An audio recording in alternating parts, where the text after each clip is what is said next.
Selamat pagi saudara dan saudari. Apakah kamu telah bersorak-sorai? Betapa berharganya karena kita adalah impian cinta Tuhan yang paling indah. Dari sejak dahulu, Dia telah memikirkan kita. Dan Dia ingin mendapatkan kita. Kita adalah rahasia yang ada di lubuk hati Allah. Oleh karena itu, Tuhan datang dari terang. Impian kasih Bapa, Anak, dan Roh Kudus adalah yang sama. Dari impian cinta ini, Bapa, Anak, dan Roh Kudus telah memberikan segalanya. Betapa berharganya, karena Tuhan telah menggenapi impian cinta ini. Dan Dia telah meninggalkan bekas luka cinta di tubuhnya. Lambungnya yang tertusuk mengingatkan saya akan Kidung Agung Salomo. Kekasih Tuhan meminta pada Tuhan, yaitu, taruhlah aku seperti meterai pada hatimu, seperti meterai pada lenganmu. Saya ingat bahwa sejak dari usia muda, Saudara Daniel Yu sudah menghargai akan ayat tersebut. Semakin lama dia mengenal dan mengalami Tuhan, maka dia semakin berani meminta seperti itu kepada Tuhan. Taruhlah aku seperti meterai pada hatimu. Pada zaman itu, meterai yang di hati sangatlah penting. Beberapa orang membuat meterai dengan menggunakan nama istrinya. Dan meterai adalah yang melambangkan dirinya sendiri, untuk menunjukkan akan kedudukan yang penting yang di hatinya, dan yang tidak tergantikan. Hal ini sangatlah unik. Mungkin kita tidak berani untuk berkata seperti yang dalam Kidung Agung ini, ataupun tidak tahu cara memintanya kepada Tuhan, hingga Tuhan Yesus mau menjadi seorang manusia dan dipakukan di kayu salib. Pada akhirnya, seorang prajurit menusuk lambung Tuhan dan meninggalkan bekas luka ini. Tampaknya, Tuhan yang telah mengambil inisiatif untuk menempatkan kita seperti meterai pada hatinya. Dengan meninggalkan bekas luka cinta ini yang di tubuhnya, maka kita telah menjadi kekasih Tuhan yang unik yang tidak dapat digantikan oleh siapapun. Kita adalah yang paling berharga di hatinya. Saya ingin menyanyikan sebuah lagu pujian bersama-sama kamu, yang ada dalam lagu pujian keluarga Allah ke-15. Aku adalah rahasia cintamu yang utama. Mari kita menyanyikan di bait ketiga saja. Dan berikut ini adalah bacaan dari hasil terjemahannya. Tuhan, Engkau datang dari terang, menyatakan rahasia cinta Allah.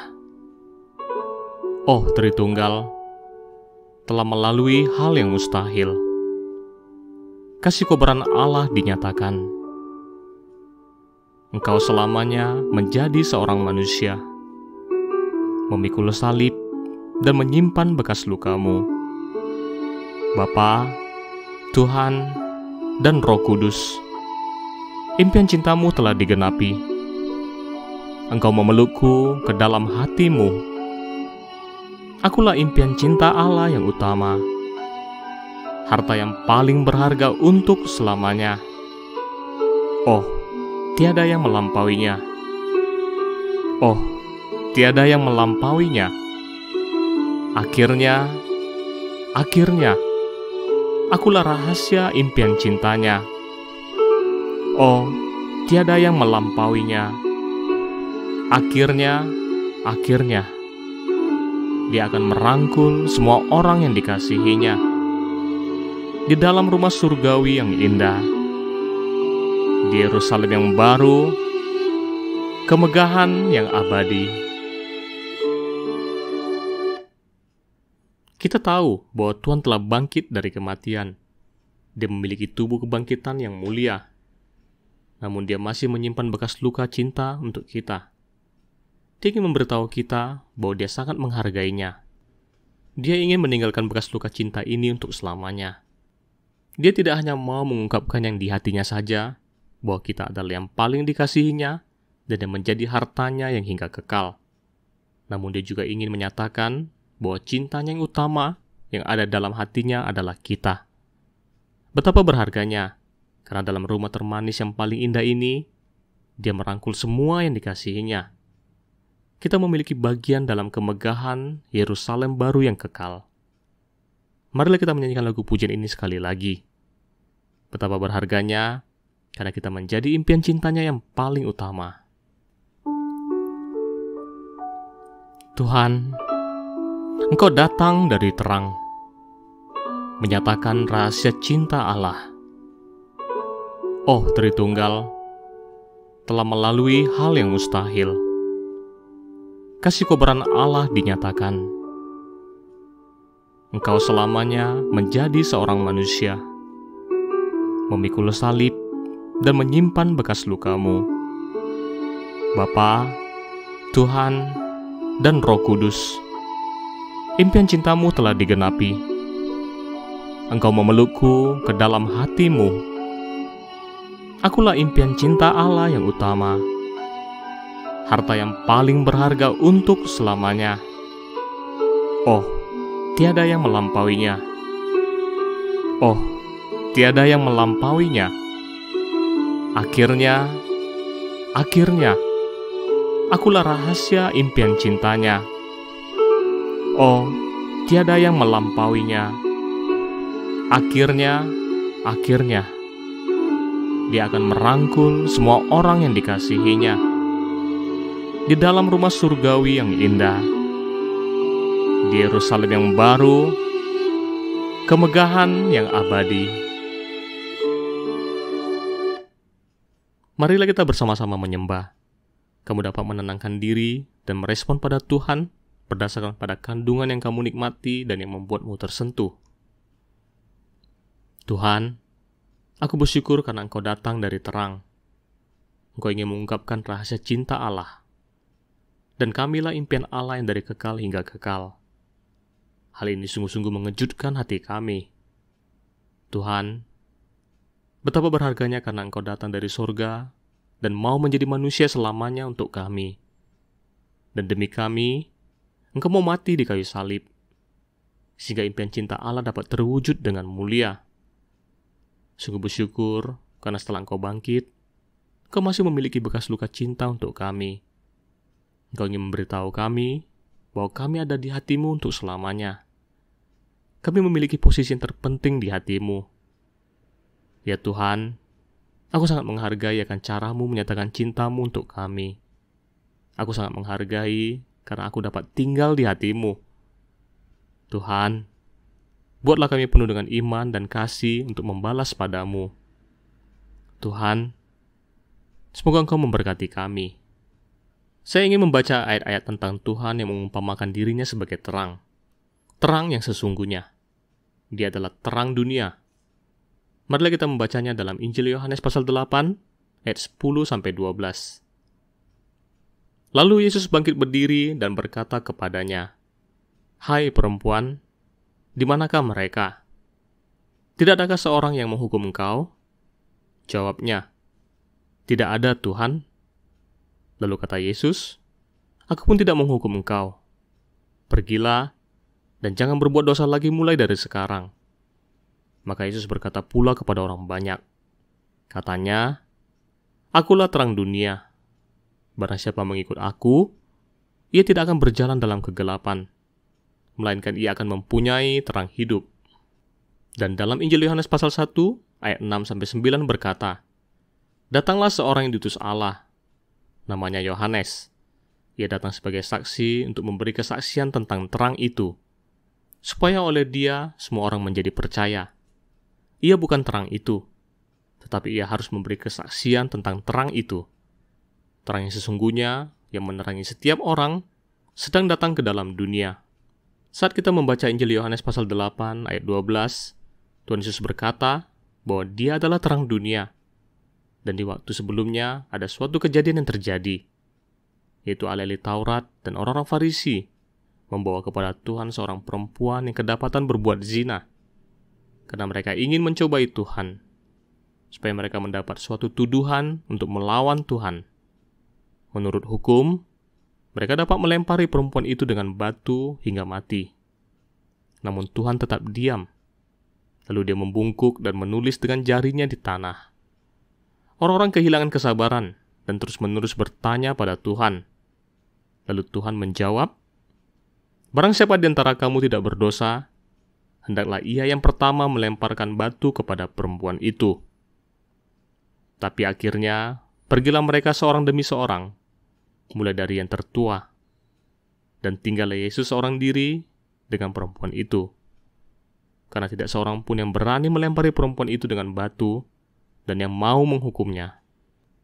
Lalu Tuhan berkata padanya bahwa dia juga tidak akan menghukumnya. Dia menyuruh perempuan itu untuk pergi dan berpesan supaya jangan berbuat dosa lagi mulai dari sekarang.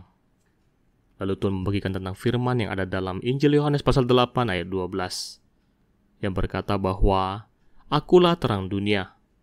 Barang siapa mengikuti aku, ia tidak akan berjalan dalam kegelapan, melainkan ia akan mempunyai terang hidup. Jelaslah bahwa terang yang disebutkan Tuhan memiliki sebuah perbandingan yang besar dengan dosa yang dilakukan oleh manusia. Tuhan Yesus berbicara tentang suatu hal yang terpenting. Di samping dia berkata bahwa aku adalah aku, dia juga ada menyebutkan bahwa dia adalah terang. Dan dalam Injil Yohanes pasal 1 juga ada menyebutkan bahwa Tuhan adalah terang dan Yohanes ingin bersaksi untuk terang itu. Serta disebutkan dengan jelas bahwa terang itu adalah terang yang sesungguhnya yang sedang datang ke dalam dunia. Jadi, bukanlah terang biasa yang membuat mereka berbalik dari kegelapan kepada terang dan dari kuasa setan kepada Allah. Dia adalah terang yang sesungguhnya. Saat Tuhan Yesus berkata bahwa dia adalah terang dunia, maka siapapun yang mengikuti dia tidak akan berjalan dalam kegelapan. Ini adalah sebuah pernyataan yang sangat kuat. Siapakah yang berani mengatakan demikian? Betapa berharganya hidup saya dapat berjalan dalam terang karena saya telah mengikuti Tuhan. Saya tidak lagi berjalan dalam kegelapan dan tidak lagi menjadi hamba dosa. Tuhan telah membebaskan saya dari dosa dan kegelapan. Kini saya dapat melihat terang dan berjalan dalam terang. Oleh karena itu, seperti yang kamu lihat, bahwa dengan pernyataan ini dapat mengetahui bahwa Tuhan bukanlah manusia yang biasa. Dan hanyalah Allah yang dapat mengucapkan perkataan yang demikian, dan setiap kita adalah saksi-saksinya yang mulia. Di sisi lain, saat Tuhan berbicara tentang terang dunia, itu mengingatkan saya tentang beberapa ayat Alkitab yang mengatakan bahwa terang memiliki kuasa penyembuhan, yaitu dalam kitab Maleaki pasal keempat ayat kedua. Tetapi kamu yang takut akan namaku, bagimu akan terbit surya kebenaran dengan kesembuhan pada sayapnya. Di sini menggambarkan akan Tuhan sendiri. Saya bersyukur pada Tuhan karena terang itu telah menghilangkan kegelapan dan membuat kita putih dan penuh dengan terang. Dan betapa berharganya karena terangnya telah menyembuhkan hati saya, sehingga saya dapat berdiri dan membalikkan kelemahan saya menjadi kuat. Dulunya saya buta, namun telah Ia sembuhkan. Dia menyembuhkan kesulitan saya, menyembuhkan harga diri saya yang rendah, dan kegelapan yang di hati saya. Saat membaca ayat ini, hati saya sangat bersyukur. Langit mendung dan gelap, dulunya suasana hati saya tidak menyenangkan. Saya sungguh-sungguh ingin melihat matahari. Saat hari cerah, suasana hati saya tidaklah sama. Saya akan menjadi gembira. Lalu saya mendapati bahwa terang memberikan kedamaian dan sukacita pada manusia. Saya memikirkan hari saat saya percaya pada Tuhan. Saya seperti melihat terang. Tampaknya langit berubah menjadi terang dan hari yang cerah. Saya merasa begitu lega. Saya begitu senang dan berjalan pulang sambil bernyanyi.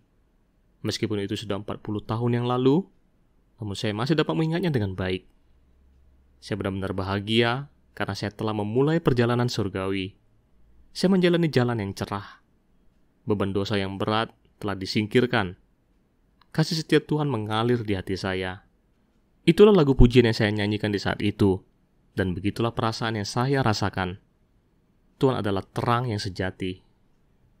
Saudara dan saudari, setiap hari kita harus mengalami terang tersebut. Dia datang dari terang, sehingga kita dapat mengalami Dia. Tuhan juga telah memberitahu kita cara untuk mengalami Dia, yaitu dengan mengikuti Dia, sehingga kita tidak berjalan dalam kegelapan, namun memiliki terang hidup. Di setiap hari kita harus mendekat padanya dan mengikuti Dia, mendengarkan suaranya dan memperoleh roti hidup yang daripadanya. Dia adalah terang. Dia akan membuat hidup kita bersinar lebih terang dan lebih cerah hingga rembang tengah hari. Marilah kita bersama-sama menyembah. Kita telah bertemu dengan terang. Kita telah bertemu dengan terang yang sesungguhnya. Marilah kita bersyukur pada Tuhan. Ya Tuhan, Engkau adalah terang yang sesungguhnya. Engkau datang dari terang, sehingga Engkau akan membimbing kaki kami menuju jalan damai, sehingga kami dapat cerah, tanpa cacat dan kudus. Engkau benar-benar ingin tinggal bersama dengan kami, dan ingin berjalan bersama kami. Engkau sangat ingin melihat wajah kami. Alkitab berkata bahwa tanpa kekudusan tidak seorang pun akan melihat Tuhan. Tuhan, terima kasih karena Engkau datang untuk membawa kami kembali ke hadapan Allah, agar kami memiliki hubungan yang paling dekat dengan Allah. Karena Allah adalah yang berada dalam terang, jadi kami juga dapat berada dalam terang. Sangatlah berharga, karena Engkau ingin agar kami dapat mulia seperti Engkau. Engkau adalah terang dunia. Engkau adalah terang yang sesungguhnya. Engkau juga mengutus kami untuk menjadi terang dunia. Kami juga adalah terang dunia, sehingga dunia dapat berubah dari gelap menjadi terang. Tuhan, semoga Engkau memberkati kami dengan hebat. Bantulah kami untuk mendekat padamu, berjalan dalam terang, dan hidup dalam terang. Tuhan, semoga Engkau memberkati kami.